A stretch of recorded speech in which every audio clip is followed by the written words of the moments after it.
Conversation Matters. I'm joined with Gregg Griffith and Greg Newby, all three of us here at Edge Theory. And we wanted to talk a little bit about an opportunity we had today. We had the privilege to sit in on a fireside chat with two legends. And so today we're going to have a conversation about the conversation we heard today. And the two gentlemen that we got to hear speak was, one, our partner, Jim Barksdale, who most people know from multiple things. He had 3 successful startups from the Netscape days, and then before that, chairman of AT&T Wireless, CEO, and then, of course, before that, COO of Federal Express Corporation. So clearly a legend when it comes to 3 successful startups and a great Mississippian who loves our state and gives back in many, many ways. And Jim wanted Steve Case, his friend, to come see our state, and so the two of them had a conversation today that was just fascinating. So I wanted the three of us to talk about that. You know, Steve Case, I guess it's actually been out a couple of years. His book called The Third Wave was discussed. Jim asked questions about that, and for those of you who haven't read the book, it's a fascinating read. But it talks about how we're in this third wave. The first wave, of course, is the wave that Jim and Steve were such a part of, which was the whole time through the Netscape up to the AOL days, or AOL days before Netscape, but that period of time for about, not a very long period of time, 5, 10, 15 years. And then the second wave that Steve Case describes in his book is the wave that we've been on for the last 20 years. That's the wave where you have the Facebooks of the world and the Googles of the world. With the third wave, Steve describes the three important things. He calls it the 3 Ps that I thought were really, really interesting. Those being policy, partnerships, and perseverance. Clearly, anybody that's an entrepreneur knows perseverance is everything. But he speaks a lot on how the third wave is very much like the first wave. It's not like the second wave where you can go build an app and everybody joins it and you have virality and you have a big company overnight. It's going to be harder, and working on the policy level, working with governments, partnerships are going to be critical as they were back in the first wave with AOL, Time Warner, Netscape, and then of course perseverance. So I thought those were a good way to summarize both, what is the third waves compared to the first and second wave. So guys, what were y'all's thoughts?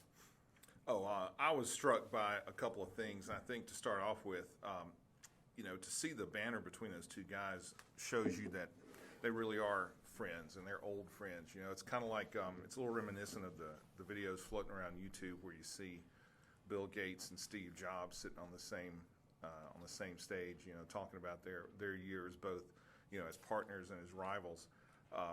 So it was clear that these two guys are genuinely friends. Another thing that struck me was I didn't really realize how old AOL was, how long Steve Case had really 1985, he said. Yeah. And it was he said it came out of 82 actually. Yeah. AOL was your classic overnight sensation that was 10 years in the making.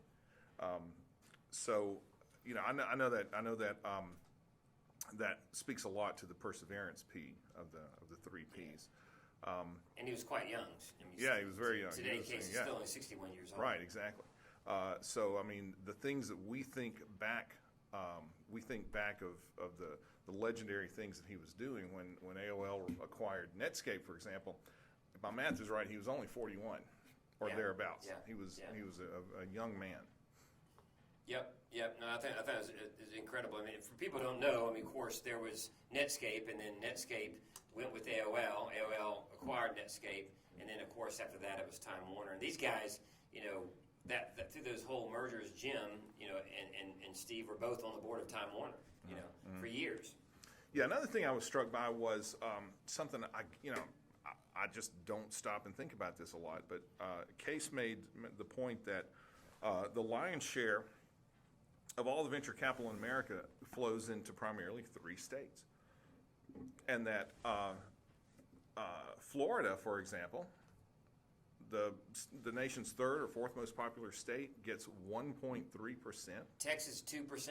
Yeah, so it's crazy, and he tied that into the observation, or his opinion, I guess at least, that he thinks so many of the startups in Silicon Valley are overvalued, and that the real the real bargains are to be found exactly in places like Florida, Jackson, Mississippi. Right, in the rise of the West. Okay, well, yeah. What I was going to add to that is I've been seeing articles to the effect, even a headline: Silicon Valley is dead. It's not really dead, but entities are leaving Silicon Valley for other places. And he was talking today, and he was Case was saying that new locales will emerge in this third wave that will challenge Silicon Valley. And lately I've been doing some reading for one of our clients at Edge Theory, U.S. Engineering, and one of the things I think about a lot is where are these new places going to be? What's going to happen, I think, is the tech industry is going to become decentralized. Yeah. And Kansas City is a surprising tech center. He spoke to Kansas City today, Yeah. Austin. Actually, Austin was not as big as I thought. I mean, Texas being, but what was California's 50%, right? Currently. And there's and VC firm that moved to Austin recently, like a year ago. Yeah, that's And, right. So I think he said, clearly Silicon Valley is not going away, but clearly, as you see more and more in this third wave, he talked about how the centers where there's healthcare, and Nashville's a hub, and so wherever there's expertise is where you're going to see those. And it was interesting, I thought, was in the first wave it was that way. Mm-hmm. He talked about in the first wave, you had, I can't remember where CompuServe was and so forth, Prodigy, but you had companies that were in all over, and it really wasn't. Yeah, and he talked about the second wave really boosted, as we know, Silicon Valley. It was the second wave. Mm-hmm. It was, yes, Jim went out there from Memphis or from Seattle, and that was in the early 90s, but really it was the second wave where Silicon Valley has gotten consolidated its name. And of course, extremely powerful. There's lots of people and an incredible ecosystem, and I know when I go there, I love it. I love it to go there just to get energy. But it was interesting how he talked about, we live here in the Deep South, and we had lots of interesting questions from the audience as well. But clearly, it's not representative of all the people, right? You have very, very, certain people are going to be out there in Silicon Valley that are not representative of the United States, right? So that was interesting. Sure, yeah, it's absolutely true. You definitely, listening to somebody like Steve Case talk at such a high level about what he's trying to do.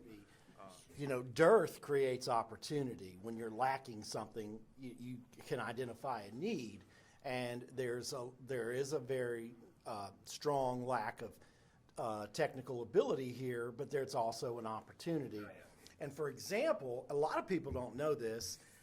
This is something I found out doing some research for MEC, the Mississippi Economic Council.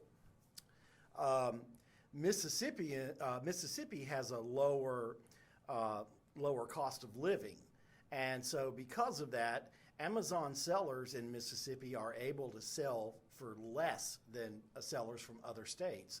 So Mississippi is actually a top-performing Amazon state. Yeah. And it's because if it's a nickel or a dime or what have you, that all adds up.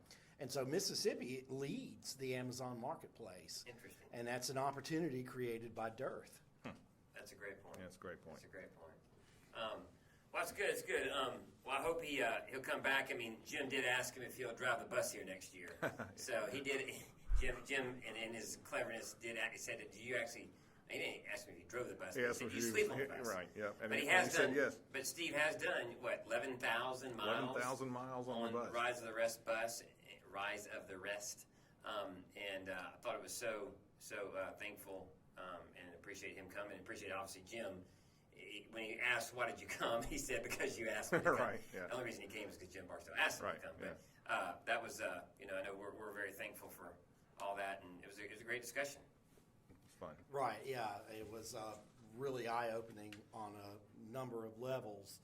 But my takeaway is that the future of tech looks better than the past of tech. Yeah. I'll agree with that. I think so. Yep. Yep. All right, well, good. Well, that's all we have today on Conversation Matters. Until next time.